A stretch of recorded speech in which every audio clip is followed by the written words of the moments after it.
this SmackDown Live starts with a photo shoot with Jinder Mahal with the WWE Championship. Jumping the gun, are we here? Is this actually going to happen? Is Jinder Mahal actually going to become the WWE Champion at Backlash? But anyway, Shane O'Mac shows up and he's like, look, championships around here are earned. You're not the champion. And Jinder Mahal is like, yet. And when he defeats Randy Orton at Backlash, you know, you'll have a champion that your family and the McMahon family were thinking for it. And I'm just like, is this actually going to fucking happen? They're trying to hype this up. They're trying to make Jinder Mahal an actual fucking threat. Which Shane O'Mac actually is like, look, you're worried about Backlash. You need to be worried about tonight because you have a match against Sami Zayn. And it's like, okay, this is a chance for them to establish Jinder Mahal as an actual fucking threat. I don't know.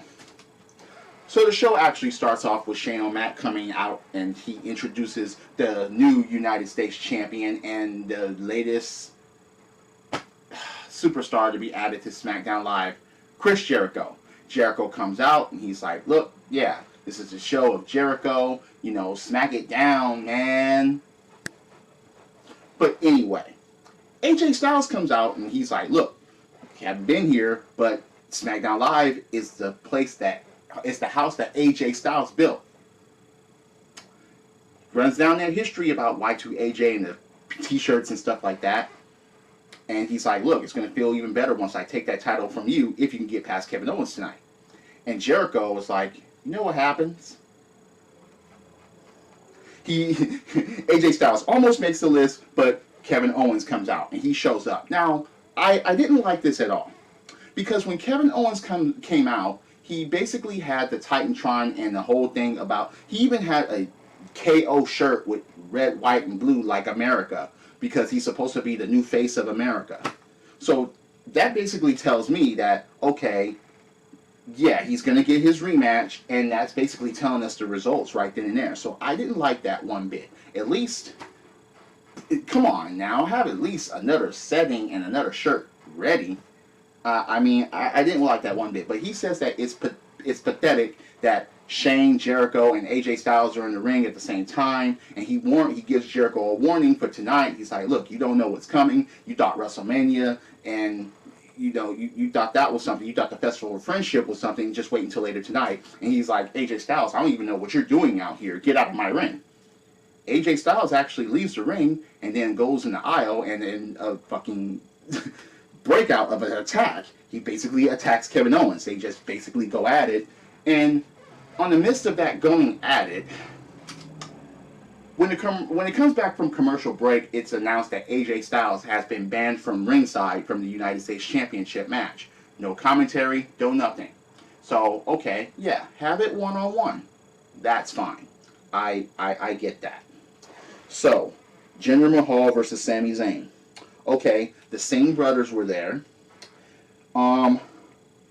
It wasn't that good of a match. But I guess this was just an establishment of Jinder Mahal actually being a threat here, if they even accomplished that. Because there was a couple of botches, but the match, everything wasn't bad, but it wasn't great.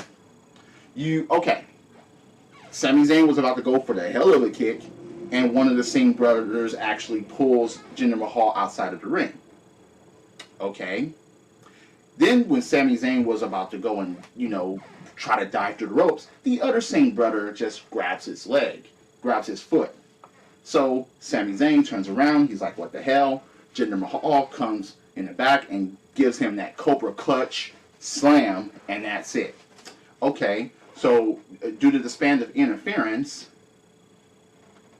okay, at least Jinder wrestled most of the match by himself. He did. He didn't puss out.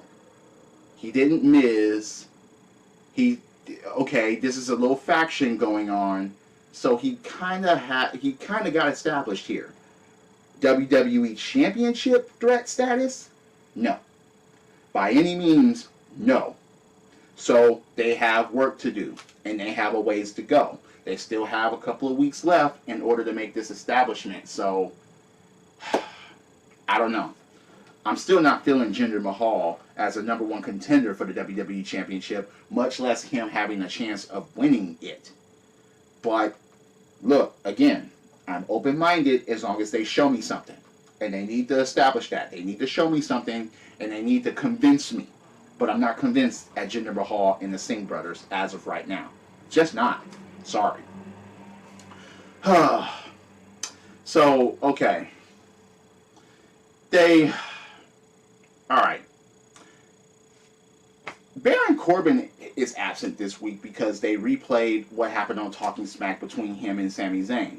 Sami Zayn was talking about Baron Corbin about, okay, he wasn't really like the NXT, and here on SmackDown Live is more the same, and he basically got attacked by Baron Corbin. He's like, yeah, you're going to talk about me, and attacked him, and as he was attacking him and the referees appeared, he shoved the referee, so basically Baron Corbin was suspended for a week and fined for that. So Natty, Carmella, Tamina, and Ellsworth basically talk to Becky backstage and are like, join us. You know, they run down the Becky and Charlotte situation. Yeah, you can't trust her. You were the first drafted woman here. You were the inaugural women's champion. And Becky was like, I'll think about it. Okay. You know where that's going. Ty Dillinger versus Aiden English. Now, I don't like the whole singing thing with Aiden English, but it's supposed to be a midst of a comedy thing. It's kind of sad that the vaudevillain thing is not, especially, you know, since his partner is not there anymore. It's just sad. So now, I mean, he was basically lost in the shuffle as a tag team, and now he's lost in the shuffle as a singles competitor, when all they have to do is repackage him and reshuffle him. But they just choose not to do that. So after he gets basically squashed by Ty Dillinger, Aiden English starts crying in the ring. So Jericho has an interview in the back, and Aiden English walks by and he's crying, and Jericho's like, there's no crying on SmackDown Live. What are you crying for? You know, you're a handsome guy, you know, you're talented, you got a hairy chest, you know, you should smile. But you know what happens? You know what happens when you cry on SmackDown Live? Aiden English, you just made the list for crying. Oh well. And then the announcer makes the list as well, so that added a bit of comedy there. Charlotte, she has an interview in the back, and she basically is like, okay, look, those ladies just delayed the inevitable. It's her destiny to become the SmackDown Women's Champion. And then Carmella shows up. Natalya shows up. Tamina shows up. Charlotte tries to hit first, but then they jump her. So basically, what does that do for the tag match? That basically has Naomi alone for a while against Carmella and Natalya. It's funny how we didn't care about neither Carmella and Natalya, and I still don't, actually. Or Tamina. I don't care about them. So what do? They put these three together, and Ellsworth, another person I don't really fucking care about, as the new 4 horsewomen.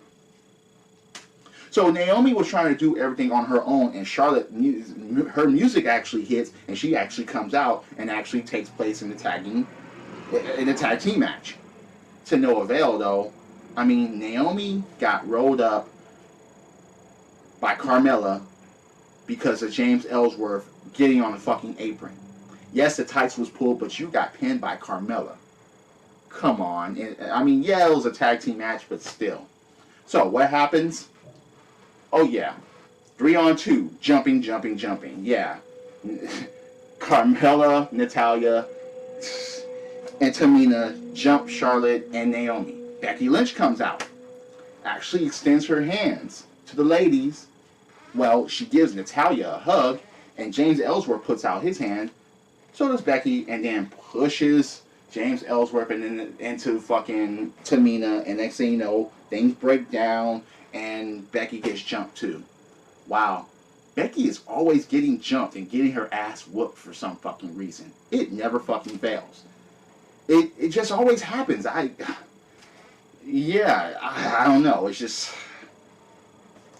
Anyway, Dolph Ziggler versus Sin Cara. So Dolph Ziggler is supposed to be a threat to Shinsuke Nakamura at Backlash, but he can he could not really get past Sin Cara unscathed. This should have been a squash match if you're going to take Ziggler seriously, but this was actually a one-on-one exchange. Yes, he hit the super kick, well, not really, it kind of grazed Sin Cara, but look, we're supposed to take you seriously at this point, Dolph, and you're not squashing Sin Cara as a heel. I don't know. Yeah, how the mighty have fallen. I remember when Dolph cashed in for this, and it was one of the best cash-ins ever, and now look at him. Just, wow. What happened, Dolph? He lost to The Miz. That's what happened. You see, that's what losing to The Miz does. It ruins your fucking career because no one believes in you anymore. So, you have the main event of the night. Oh, before that, you have Breezango and the Fashion Files. Remember, these guys are the #1 contenders for the Tag Team Championships of SmackDown. That's all I'm really going to say about that. Main event, Kevin Owens versus Chris Jericho. Now, Jericho throughout the match was trying to go after the hand that he injured at Payback. Yes, I actually got that pay-per-view right this time because on my Raw review report, I kept saying Backlash. I have Backlash on the brain for some fucking reason, but at Payback, yeah. And Kevin Owens was playing that off. He was playing off the injured hand a bit, but to no avail. It got to the point where Kevin Owens dragged Jericho outside of the ring in the aisle and gave him a DDT, and Jericho never really recovered from that. So, a pop-up power bomb in the ring later, and we have a new United States champion. But as Jericho was laying in the ring and the referee was waving for him to be attended to, Kevin Owens was leaving the ring with the United States Championship belt, goes back into the ring and delivers another pop-up powerbomb and goes on the attack. Now, of course, they try to kick him out. So Kevin Owens tries to leave again, actually makes it all the way up to the aisle, and comes back out, attacks Jericho again, wraps a chair around his fucking head, and sends him into the ring post outside. So basically, that's writing Jericho off of TV, even though he's on SmackDown Live. It doesn't really mean anything now because he's going to be gone. He's going to be touring with Fozzy. But this is the way to write somebody off TV while establishing someone as a threat. Again, Kevin Owens is a threat. He's established as a threat. He's good in the ring, okay? This is the way you make your heels. This is the way you become hated. This is the way you become established. One-on-one, he beat Chris Jericho without any shenanigans whatsoever. You see, it can be done. Not that a pussy is ever going to listen to that. But anyway, Jericho is gone most likely for a long time. But again, you got this Face of America thing, and so, yeah, Kevin Owens is your new United States champion. Go figure, right? You know, Jericho just won it and just coughed it up. Hey, hot potato. Hey, it's your turn to hold the belt. Aw, thanks. I'm sick of seeing shit like that. It's just, it devalues the titles when they get hot potatoed like that. Regardless if it's a couple of days, a week, whatever. It's just, especially within the same two fucking people. It's just, or the same person always comes back to the same title. I hate that. It's just, damn. Have some new feuds, new people, new prospects, new championship runs. Anyway, wow. What did you think about the show? Am I full of shit? Do you agree with my opinions? SmackDown Live? Yeah, there wasn't much about it, but at least it was still kind of better than Raw. I mean, yeah. Even though the tag team champions were nowhere to be seen. Where's the Usos? Yeah, you have Breezango, the #1 contenders in the Fashion Files. Okay, no American Alpha. It's like, damn, we didn't even get a tag team match except for the women's tag match that took place. You know, no Mojo Rawley. Okay, yeah, Baron Corbin was suspended. I mean, okay, you got Aiden English, but you're not going to take him seriously. Nakamura is not going to even perform until Backlash. Come on, SmackDown. Put your stars up and put your tag teams up. Please. Anyway, hit that like button, hit subscribe. I'm always open for a debate about wrestling. Drop kicks, body slams, throw motherfuckers over the top rope, both feet hitting the floor. Yes, I'm a wrestling fan. This is the theme. And I'll see you later. Credits.